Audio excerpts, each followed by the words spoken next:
Okay, let's get started. We're going to first cover the 10 most common mistakes that most salespeople make. And if we take a look at the slide, you'll see that the first thing is called, does selling often feel like begging? Most salespeople will beg for an appointment, make a presentation, and then try to close. And that is probably the worst thing a salesperson could do, because it's a little reminiscent of the guy who sold things out of a cart. Tell you what I'm going to do. Let me show you what I've got. And it was called show and tell, but not sell. Because selling is not showing and telling.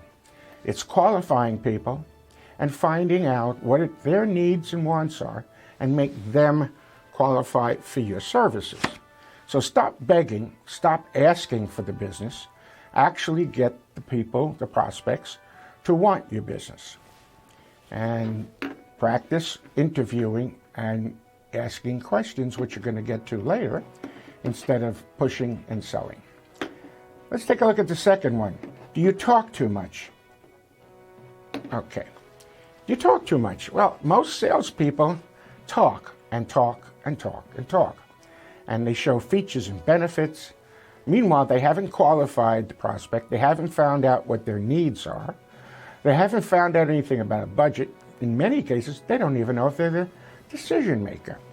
So stop talking and start interviewing and asking questions. In fact, the old cliche goes that God gave us 2 ears and a mouth for a reason. So listen twice as much as you speak. And when you speak, ask qualifying, open-ended questions. Next, do you make too many presumptions? Do you assume that they need you? Do they assume that they want your product? Do you assume that they're decision maker? Do you assume that they have a budget? All of which are poor presumptions.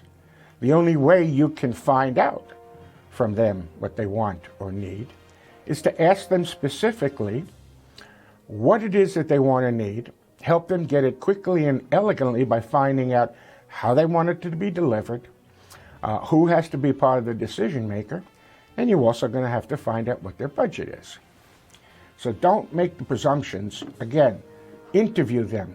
You know, when you go to a doctor, you fill out a form, you give a history, and a good doctor will ask you what's happened in the past and what hurts, you know, and how long have you had the problem. So what you want to do also is do not answer unasked questions. What does that mean? Well, it means that you wait for them to ask a question because, again, you're doing some assuming. And when you answer unasked questions like, let me tell you how much it's going to cost, they didn't ask that yet. Or if they do, they're not ready because you haven't found out what they need in order to get them the right pricing. So stop, again, asking questions that don't come up. Ask them questions about what they want and need and how they want it delivered. Do you fail to get the prospect to reveal the budget up front and the decision-making process? Well, you're going to find out that sales is an interview process with certain steps. And the first step is to do your homework about who you're calling on, the business or the practitioner or the professional or the corporation. Get a little history done so that when you first come in, what you're going to do is introduce yourself, find out who the decision maker is, to meet with them. And by the way, treat secretaries and receptions with due respect. And instead of seeing them as a blocker or a gatekeeper, engage in them, create rapport, introduce yourself. Tell them that you probably believe that probably the most important person in that company, besides the CEO, is them. Because they usually know who makes decisions, how they make decisions, and also they know what their bosses need and want. So find out their budget. Now, how do you find out their budget? First, you establish rapport. When you get to that decision maker, you ask them some of the questions that will lead to what we call an emotion or pain. And then you find out how they make decisions. Do they need a board of directors? Do they have a committee? Do they need to think things over? Do they take too much time making decisions? You're going to find out how to handle those as we move on. Okay, 6, do you make too many follow-up calls? The worst thing a salesperson could have is what we call a prospect box full of think-it-overs and maybes. In fact, I can tell you out of 40 years of experience of training and coaching and managing that the bigger your prospect box of think-it-overs and maybes are, the less success you are. And the less successful you are, the sooner you're going to be out of business. So what you're going to have to learn is you've got maybe one or two other opportunities, if they're not ready to buy, to find out when they would be, and when that time comes up, what would you like them to do? Again, assessing and qualifying them prior to that. So remember that.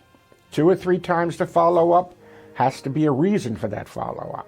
Do you fail to get a prospect's commitment to purchase before making a presentation? And some people will scratch their head. In fact, most salespeople think they have to make the presentation first. Features and benefits, what it's going to do, how it's going to benefit. And then they try to find out what the budget is, and they don't get a commitment to purchase or to buy. So one of the things you have to learn before you make that presentation is to literally qualify your prospect by knowing who they are they the decision maker, how do they make decisions, what issues, concerns, wants, or needs do they have, what budget do they have, and who besides them would have to make a decision, and then when they're going to make a decision. Do you chat about everything and avoid starting the sale with no rapport? Too many salespeople think you're supposed to come in and point to the sailfish and say, is that your sailfish or did you catch that? And did you catch that? And you say, no, it came with the office. And then you'd see a picture of their family and you start chatting and talking about their family, about business, about politics, none of which you really want to get into in a chatting way, because too many salespeople will get caught up and avoid doing an interview and not establishing true rapport. It takes a little practice to do that. Do you prefer to hear I want to think it over, or maybe, rather than a no? I'm going to handle this very quickly. No, I don't want to hear I think it over, or maybe. And when I get it, I say, well, there are 3 decisions anybody can make. Yes, I'll take it. No, I don't want it. Or I need to think it over. I need to talk to somebody else, maybe. One of the things I teach my people is take those 3 decisions and take the think it over or maybe, and literally move your hand and say, let's take that away. And with no being perfectly okay, are you in a position to make a decision? And if not, can you tell me why? You again qualify them. And no is the second best word you can ever hear in after a presentation, because then you can find out why, find out if you can fix it, or else move on to the next one. There is one more mistake that salespeople make, and that is they fail to have a systematic approach to successful selling, which I describe as that sales interview to qualify a suspect into a prospect. And in order to do that, you first need to find out who they are, how they make their decisions, when do they make decisions, do they need someone else to make that decision? If you've got the right person, what are the issues, concerns, wants or needs, and eventually even the pain? Because people don't buy features and benefits, they buy emotionally. And then you want to find out what in your presentation appeals to them most, or what's most important to them, to apply to it. And then again, you make your presentation, you qualify them again, and the close is made by the prospect, not you. To learn more about Brian, the founder and CEO of the Sales Catalyst and Coaching Catalyst, Inc., go to brianazar.com or salesdoctor.com.